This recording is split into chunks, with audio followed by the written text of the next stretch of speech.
I'm the youngest of 6 children, and I've spent my adult life in a world full of high fashion, glamour and style. It's a world as a kid that I couldn't have even imagined. But as you get a little bit older, you start to wonder, what is it that makes you the man you are? What is it that makes you who you are? Which is why I'm here today at the Australian War Memorial.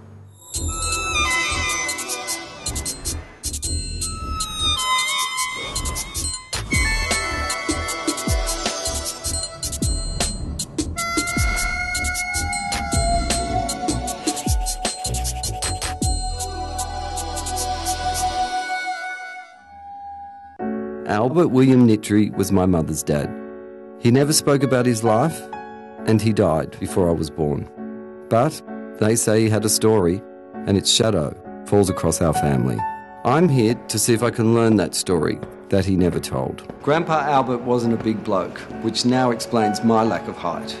According to his army medical certificate, Albert was 5'5" and 8 stone 3. For those who are not as old as me, that's 165 centimetres and under 52.5 kilos. And on the 30th of August 1915, with fighting on Gallipoli at its height, Albert Niddrie joined the army. He sailed on the Star of England for his big adventure. He was just 23.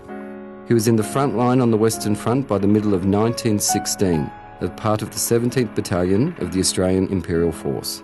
They fought around Pozieres, moved up into Belgium, back down to France at year's end. The 17th was one of the 4 battalions to defeat a counter-strike by a German force almost 4 times as strong at Lagnicourt.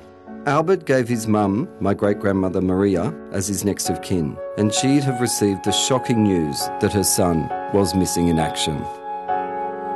It would be quite a while before my great-grandmother found out that Albert wasn't dead.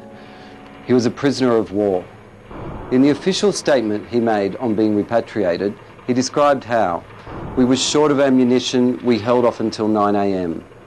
Then the enemy came at us from up the road and over the top, eventually capturing us.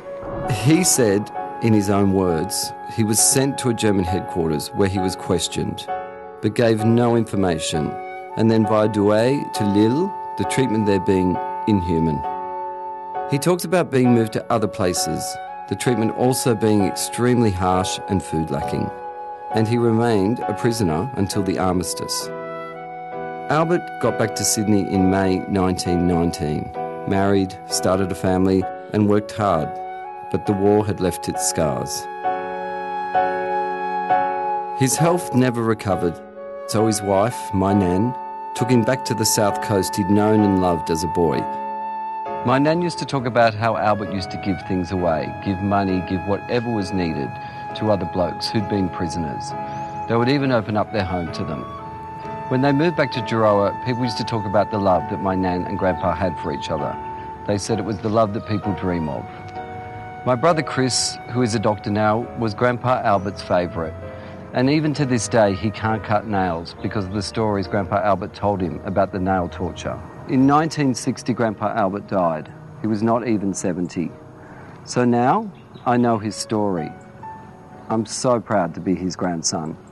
I wish I had met my grandfather Albert.